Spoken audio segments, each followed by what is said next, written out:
नमस्कार दोस्तों, स्वागत है आप सभी को आपके अपने चैनल बराक ब्रेन पर।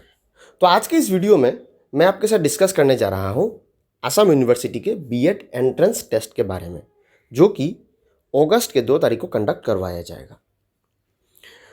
तो जैसे कि आप सभी को पता है, आज अभी तो जून महीना चल रहा है, तो आपके हाथ में करीब पकड़ लीजिए 40 डेज ही बचा हुआ है। तो हमारा टारगेट यही रहेगा कि हम अपने सब्सक्राइबर्स को या फिर हम अपने व्यूअर्स को इन 40 डेज में कैसे हेल्प कर पाएंगे उनको थ्रू आउट दी जर्नी। तो आज का ये है मेरा पहला क्लास, और अगर आप सभी का सपोर्ट मिलता है तो हम और भी क्लास लाने का हम कोशिश करेंगे। तो चलिए शुरू करते बिना किसी देरी के आज के इस सेशन को। अभी तक आप हमारे वीडियो को अगर देख चुके हैं तो अगर आप नए हैं तो हमारे चैनल को ज़रूर सब्सक्राइब कीजिएगा, और ये वीडियो पसंद आए तो अपने दोस्तों के साथ इसे ज़रूर शेयर कीजिएगा। तो देखिए, Assam university BEd entrance test मैंने लोगों भी प्लेस किया है। तो आज का क्लास 1 है और आज का हमारा टॉपिक होगा टीचिंग एप्टीट्यूड। टीचिंग एप्टीट्यूड के बारे में हम जानने का हम कोशिश करेंगे। तो देखिए, सिलेबस क्या है, पहले हमें समझना पड़ेगा सिलेबस क्या है। तो पहला देखिए, यहाँ पे है आपका टीचिंग एप्टीट्यूड। दूसरा है आपका current trends and issues in education. तीसरा है जनरल इंग्लिश, और चौथा है आपका जनरल नॉलेज। ठीक है, ये 4 टॉपिक्स है जिसके ऊपर क्वेश्चंस बनेगा। ठीक है, जिसके ऊपर क्या बनेगा, क्वेश्चंस बनेगा। और क्वेश्चंस कितना रहेगा, 50 questions will be there in your examination. यहाँ पे और एक चीज इंपॉर्टेंट बात है, वो यहाँ पे देखिए 60% weightage of the test items will be from 1 and 2। कितना सुंदर से मेंशन किया, देखिए ये जो पोर्शन है ना 1 and 2 teaching aptitude and current trends in issues and education, उस टॉपिक से 60% क्वेश्चन आएगा। ठीक है, फिर भी और स्पेसिफिकेशन के लिए मैं बता देता हूँ, इस टॉपिक से जो टीचिंग एप्टीट्यूड है उससे 20 क्वेश्चंस पूछे जाएंगे आपके एग्जामिनेशन में। ठीक है, तो इसीलिए ये जो टॉपिक है teaching aptitude becomes one of the most important topic for BEd entrance examination. तो आज since it is our first class, तो हम पहले दिन थोड़ा ही चीज़ हम समझने का हम कोशिश करेंगे। ठीक है, तो आज हम शुरू करने वाला है इस टॉपिक से, टीचिंग एप्टीट्यूड से। ठीक है, तो बने रहेगा पूरे सीरीज में। तो देखिए, टीचिंग एप्टीट्यूड को मैंने 6 हिस्सों में मैंने डिवाइड करने का कोशिश किया है। तो पहला है nature of teaching and it's characteristics, जिसमें हमें टीचिंग के बारे में हमें जानना पड़ेगा और उसके कैरेक्टरिस्टिक्स क्या होता है, नेचर क्या होता है, उसके बारे में हमें जानना पड़ेगा। सेकंड है अंडरस्टैंडिंग लर्नर नीड, लर्नर को क्या चाहिए उसके बारे में भी हमें जानना पड़ेगा। तीसरा है general understanding about teaching, teaching के बारे में एक जनरल अंडरस्टैंडिंग रहना होगा। लर्निंग क्या होता है उसके बारे में, और इवैल्यूएशन, इवैल्यूएशन क्या होता है उसके बारे में भी आपको जानकारी रहना पड़ेगा। मतलब जब आप टीचिंग एप्टीट्यूड जब आप पढ़ेंगे, इन चीज़ों के बारे में आप ऑटोमेटिकली आपको ज्ञान मिलते रहेगा, जिससे क्या होगा कि आप स्टूडेंट को और बेहतर तरीके से आप उनको समझा पाएंगे, पढ़ा भी पाएंगे। नंबर 4 इस मेथड ऑफ टीचिंग, टीचिंग के बहुत सारे मेथड है, उनके बारे में भी हम जानेंगे धीरे धीरे, डे बाई डे, जितना क्लास में करवाते जाऊंगा। उसके बाद है teaching approaches and strategies, teaching का क्या अप्रोच रहता है और क्या स्ट्रेटजी रहता है उसके बारे में भी हम जानेंगे। And the last topic is classroom interaction strategies, classroom में जाके अब बच्चों के साथ कैसे इंटरेक्शन करोगे उसके बारे में भी हम इस टॉपिक में हमें जानने का मौका मिलता है। तो उम्मीद है आपको सिलेबस को आपने एक डिटेल तरीके से आपने समझने का आपने कोशिश किया होगा। तो आज के क्लासेस में मैं सिर्फ ये जो टॉपिक है ना, पहला जो टॉपिक है उसके बारे में मैं डिस्कस करूँगा। डे बाई डे धीरे धीरे बाकी टॉपिक के बारे में भी हम डिस्कस करते रहेंगे।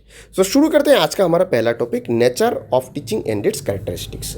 ठीक है, nature of teaching and it's characteristic, उसके बारे में हम समझने का कोशिश करते हैं। तो पहले ही आपको समझना पड़ेगा कि टीचिंग एप्टीट्यूड क्या होता है। ठीक है ना, नेचर ऑफ टीचिंग तो बाद में आएगा, लेकिन सिलेबस में तो पहला क्या लिख के दिया था कि सिलेबस को आप देखिए, फॉलो कीजिए। सिलेबस में क्लियरली लिखा है यहाँ पे एक word teaching and aptitude, 2 word से बना है ना, टीचिंग और एप्टीट्यूड। तो टीचिंग का मतलब क्या है, टीचिंग का मतलब होता है पढ़ाना। ठीक है ना, जैसे कि मैं अभी आप लोगों को मैं पढ़ा रहा हूँ, so it is known at first, it is teaching. And aptitude का मतलब क्या होता है, एप्टीट्यूड का मतलब होता है इंग्लिश में, आम भाषा में अगर मैं इसका ईजी इंग्लिश बोलने का कोशिश करूँ तो एबिलिटी टू डू समथिंग, मतलब कोई आदमी कितना सशक्त है एक कार्य को करने के लिए, कितना एबिलिटी, उसमें कितना क्षमता है किसी भी कार्य को करने के लिए। तो टीचिंग एप्टीट्यूड से हम क्या पता चलता है कि टीचिंग एप्टीट्यूड मतलब एक आदमी के क्षमता के बारे में पता चलता है कि वो उसको टीचिंग आता है या नहीं आता है। ठीक है, तो इसीलिए टीचिंग एप्टीट्यूड बहुत ही एक महत्वपूर्ण विषय बन जाता है थ्रू आउट दी B.Ed। जो डिग्री आपको मिलेगा उसमें टीचिंग एप्टीट्यूड बहुत बड़ा एक विषय रहने वाला है। तो देखिए यहाँ पे क्या लिखा है, देखिए teaching aptitude refers to the natural ability, interest, attitude and skill required for effective teaching. ठीक है, टीचिंग एप्टीट्यूड का मतलब क्या होता है, refers to natural ability. Teaching है ना, ये आपके अंदर से ही ये ग्रो हो जाएगा, ये ऐसा नहीं कि आप इसको सीखेंगे, नहीं, ये ऑलरेडी इनहेरेंट रहता है। ठीक है, और साथ ही जब आप टीचिंग के बारे में और भी आप ज्ञान लेंगे टीचिंग प्रोसेस के बारे में, तो और भी आपके पास और भी डेवलपमेंट हो जाता है। तो टीचिंग एबिलिटी क्या है, बोलता है कि इंटरेस्ट, एटीट्यूड और स्किल्स जो है एक इफेक्टिव टीचिंग में चाहिए, वो हम टीचिंग एप्टीट्यूड से हमें पता चलता है। It indicates how capable a person is of understanding learner. और टीचिंग एप्टीट्यूड से पता चलता है कि हम कैसे जो हमारे जो लर्नर्स जो होते हैं, जो बच्चे जो होते हैं, उनको हम कैसे समझेंगे अच्छे तरीके से, कम्युनिकेटिंग आइडियाज़, उनके साथ हम आइडियाज़ को कैसे कम्युनिकेट करेंगे, साथ ही मैनेजिंग द क्लासरूम, क्लासरूम को कैसे मैनेज करेंगे, and helping student learn successfully. और स्टूडेंट कैसे अच्छे तरीके से उनको समझ पाए कुछ एक टॉपिक को, उन चीज़ों के बारे में जहाँ पढ़ते हैं उसको ही बोला जाता है टीचिंग एप्टीट्यूड। ठीक है, यहाँ पे आप देखिए इमेज में मैंने कितना सुंदर आपके लिए इमेज मैंने प्रोवाइड किया है। यहाँ पे एक टीचर है, ठीक है, ये इन बच्चे को पढ़ा रहे हैं कि नहीं, और इनको पता, और एक टीचर का ये भी रोल रहता है हर एक बच्चे के बारे में उनका नॉलेज रहना, कि हर एक बच्चे का कितना IQ है, हर एक बच्चे को कैसे समझाना है, और साथ ही कैसे एक्सप्लेन करना है, ताकि क्लास का हर एक बच्चा उस टॉपिक को आसान भाषा में समझ पाए। इसी को बोला जाता है एक इफेक्टिव टीचिंग। और इफेक्टिव टीचिंग के लिए टीचिंग एप्टीट्यूड को जानना बहुत ही ज़रूरी बन जाता है। उम्मीद है आपको अभी तक क्लियर हो ही गया हो। In other words, it shows whether a person possess the qualities necessary for teaching. और दूसरे भाषा में बोला जाता है कि टीचिंग एप्टीट्यूड शो करता है कि एक आदमी, उसके पास टीचिंग के लिए क्वालिटी है कि नहीं, और टीचिंग के लिए क्या क्वालिटी चाहिए, उसके पास पेशेंस है कि नहीं, कम्युनिकेशन स्किल्स अच्छा है कि नहीं, एम्पैथी है कि नहीं, मतलब सहानुभूति, क्रिएटिव टीचर है कि नहीं, and the ability to motivate learner, और लर्नर को मोटिवेट करने की क्षमता है कि नहीं। इसके बारे में जानने के लिए हमें टीचिंग एप्टीट्यूड हमें हेल्प करता है। तो उम्मीद है आपको इतना समझ में आ ही गया हो। तो अभी देख लेते हैं टीचिंग एप्टीट्यूड के कुछ और भी ब्रांचेस होते हैं। ठीक है, जैसे कि पहला है आपका teaching learning process, teaching and learning process. यानी जब आपको टीचिंग एप्टीट्यूड के बारे में जब आप पढ़ेंगे तो ऑटोमेटिकली आपको कैसे बच्चों को पढ़ाना है, कैसे क्या करना है, क्लासरूम मैनेजमेंट कैसे करना है, उन सभी चीज़ों के बारे में आपको पता चल जाएगा। Psychology of the learner, psychology of the learner मतलब यहाँ पे देख लेना टीचर और उसके साथ में ब्रेन का एक सिंबल बना के मैंने प्रोवाइड किया है। तो ब्रेन का सिंबल होता है, मतलब हर एक टीचर का कर्तव्य दायित्व बनता है कि हर एक स्टूडेंट के बारे में, उनका स्टूडेंट का साइकोलॉजी क्या है उनके बारे में टीचर को जानने का ज़रूरी है। उसके बाद तीसरा है इफेक्टिव कम्युनिकेशन। एक टीचर स्टूडेंट के साथ इफेक्टिवली बहुत अच्छे तरीके से कम्युनिकेट करना है, ताकि स्टूडेंट टीचर के साथ अच्छे से सीख पाए टीचर जो पढ़ा रही है। उसके बाद इंस्ट्रक्शनिवनेस एंड मोटिवेशन, एक टीचर को हमेशा स्टूडेंट को मोटिवेट करते रहना चाहिए। और साथ ही क्लासरूम मैनेजमेंट, एक क्लासरूम को कैसे मैनेज करना है उसके बारे में भी आपको ज्ञान मिलेगा टीचिंग एप्टीट्यूड जब पढ़ेंगे। इवैल्यूएशन एंड असेसमेंट, कैसे इवैल्यूएशन करना है, कैसे बच्चों को अगर किसी का मार्क्स कम आए उसको कैसे मोटिवेट करना है, कैसे उसको और इम्प्रूव कराना है, उसके बारे में हम टीचिंग एप्टीट्यूड जो विषय है उसमें हम पढ़ते हैं। और सातवां है टीचर कैरेक्टरिस्टिक, और टीचर का भी कुछ कैरेक्टरिस्टिक्स रहना चाहिए। ऐसा नहीं कि टीचर जो भी बन पाएगा, नहीं, टीचर का भी बहुत ज़्यादा एक रेस्पेक्टेबल जॉब है, एक रेस्पेक्टेबल प्रोफेशन है, जिसमें बहुत सारे क्वालिटीज़ है। धीरे धीरे हम उन सभी क्वालिटीज़ के बारे में हम डिस्कस करेंगे। ठीक है, तो आप ये चीज़ को स्क्रीनशॉट कर सकते हैं, बहुत ही इंपॉर्टेंट चीज़ है जो MCQ में अक्सर दिखा जाता है। ठीक है, उसके बाद हम देखेंगे कैरेक्टरिस्टिक्स ऑफ टीचिंग एप्टीट्यूड। तो टीचिंग एप्टीट्यूड का क्या क्या कैरेक्टरिस्टिक्स हैं। पहला है आपका interest in teaching and learning. तो एक टीचर, ठीक है, जब एक आदमी को टीचिंग एप्टीट्यूड के बारे में, इस विषय के बारे में पता हो जाएगा, तो उसको टीचिंग में भी रुचि लग जाएगा और सीखने में भी रुचि लगेगा।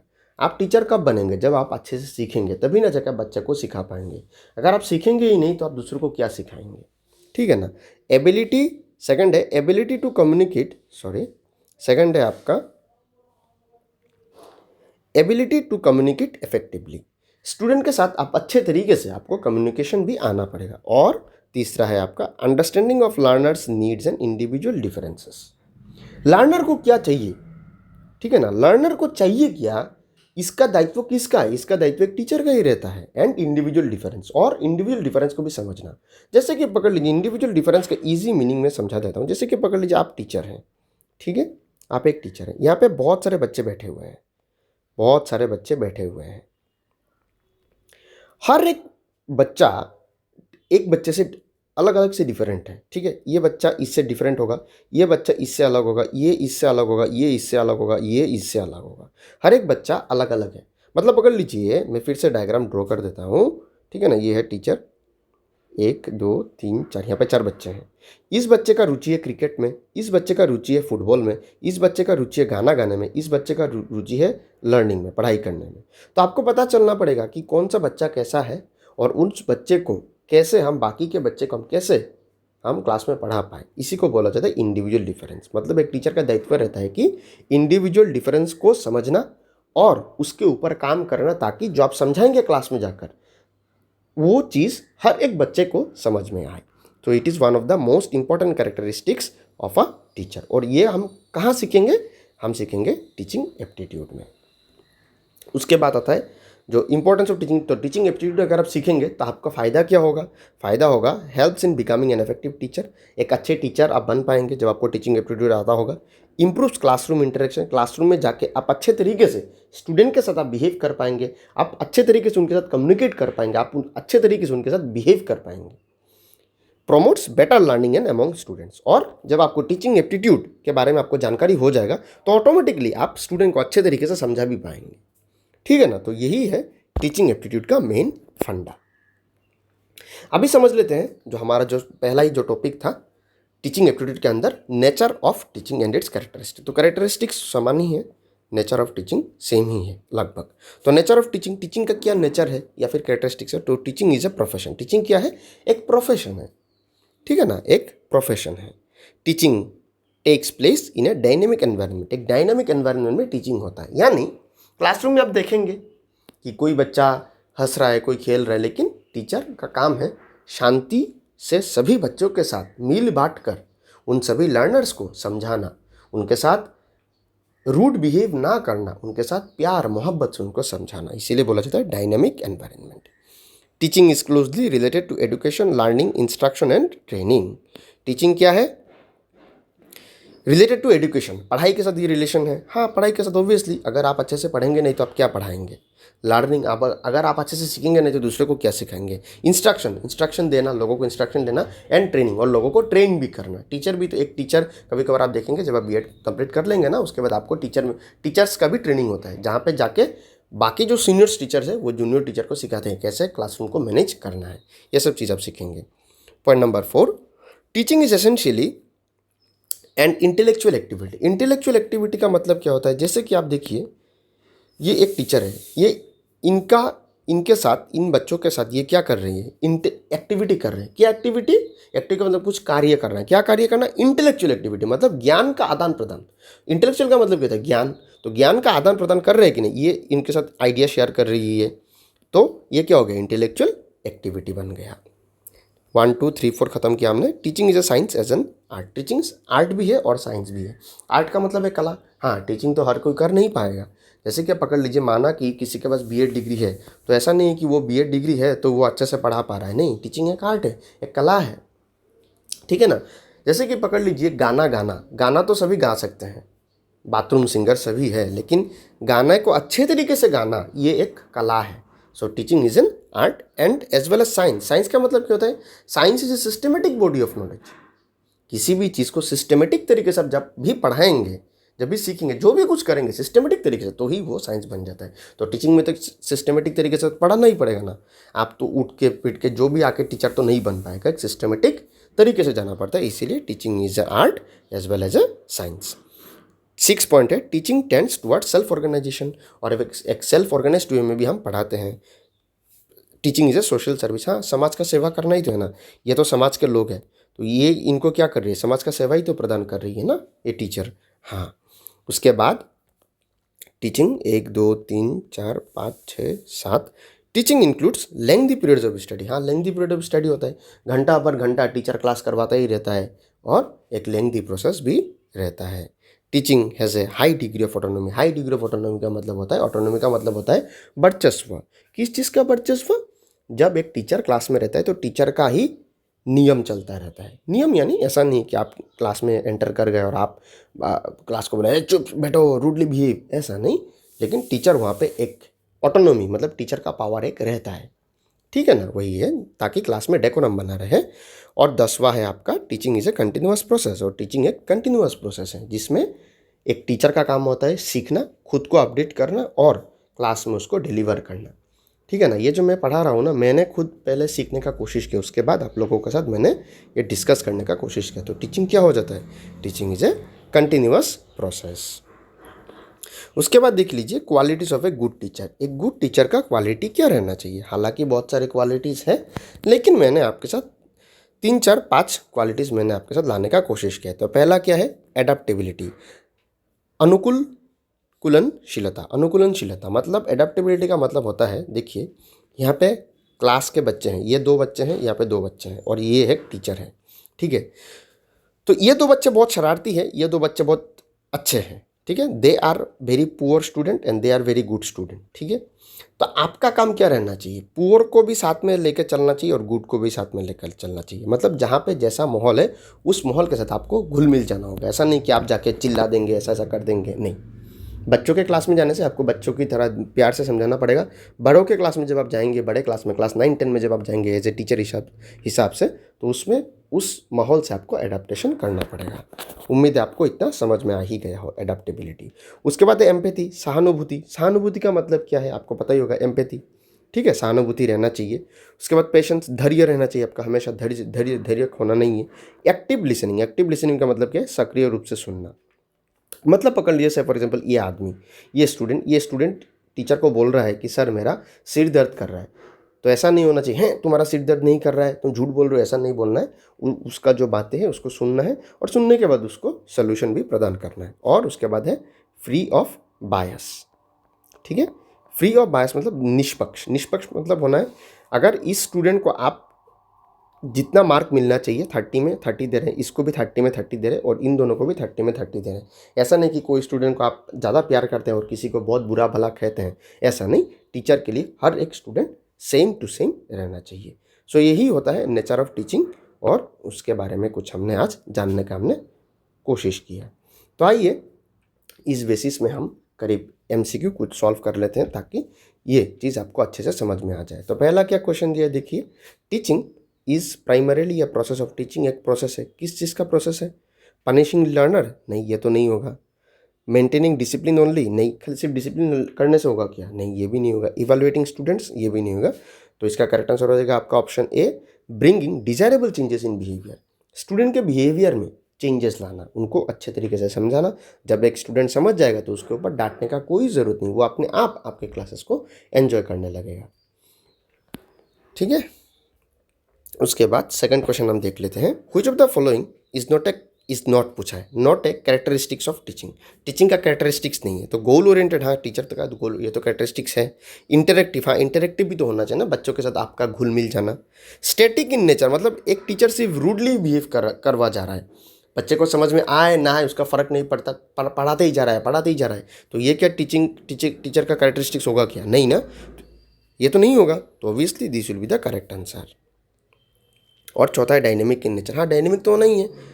आज शायद स्टूडेंट्स का मूड अच्छा ना हो तो आप उनको वैसे तरीके से पढ़ाएं, जिस दिन मूड अच्छा होता है आप ज़्यादा क्लास कर सकते हैं। वैसे ही होता है टीचिंग का, ठीक है। उसके बाद मॉडर्न एजुकेशन एम्फासाइज, जो मॉडर्न जो एजुकेशन है वो किस चीज़ में फोकस करता है? Option are teacher oriented approach, exam oriented approach, subject oriented approach या फिर लर्नर ओरिएंटेड अप्रोच। इसका करेक्ट आंसर हो जाएगा आपका लर्नर ओरिएंटेड अप्रोच। मॉडर्न जो एजुकेशन सिस्टम है ना वो फोकस करते हैं लर्नर ओरिएंटेड अप्रोच में, यानी लर्नर को क्या चाहिए, ठीक है ना। लर्नर जिससे खुश होते हैं उसी बेसिस पर पढ़ाया जाता है अभी के मॉडर्न जनरेशन में। क्वेश्चन नंबर 4 क्या है? Individual difference among learner. Individual difference का मतलब क्या होता है? तो ऑलरेडी मैंने समझाया था, हर एक बच्चा अलग अलग है। तो all learner have identical abilities, ये तो नहीं होगा। Learner differ in abilities, interest and aptitude, हाँ लर्नर डिफरेंट इन एबिलिटीज़, इसका हो जाएगा लर्नर और इसका हो जाएगा option B, learner differ in abilities, interest and aptitude. हर एक लर्नर एबिलिटी अलग अलग होता है, इंटरेस्ट अलग होता है और उसका एप्टीट्यूड, उसका कुछ काम कार्यशीलता उसमें भी अलग अलग होता है, और इसी को क्या कहते हैं, इंडिविजुअल डिफरेंसेस को कहते हैं। Question number 5, which of the following best describes in nature of teaching. एक टीचिंग का नेचर, इसमें से कौन सा ऑप्शन बता रहे हैं कि हाँ ये एक टीचर का, एक टीचिंग का एक नेचर है, नेचर ऑफ टीचिंग बोला जाएगा। ऑप्शन क्या दिया देखिए, teaching is a one way process of imparting information, एक ही है क्या, ऐसा तो नहीं होता ना कि सिर्फ आप बोलते रहेंगे और स्टूडेंट को समझ में आए ना, ये तो नहीं होगा। Teaching is N interactive process, हाँ इंटरेक्टिव प्रोसेस है, aimed at bringing desirable changes in behaviour, हाँ जब स्टूडेंट में डिजायरेबल चेंजेस आएगा उसी को बोला जाता है teaching. Teaching is limited to classroom instruction only, सिर्फ क्लासरूम में ही टीचिंग होता है क्या, नहीं, अभी तो डिजिटल मोड भी आ गया ना, तो ये नहीं होगा।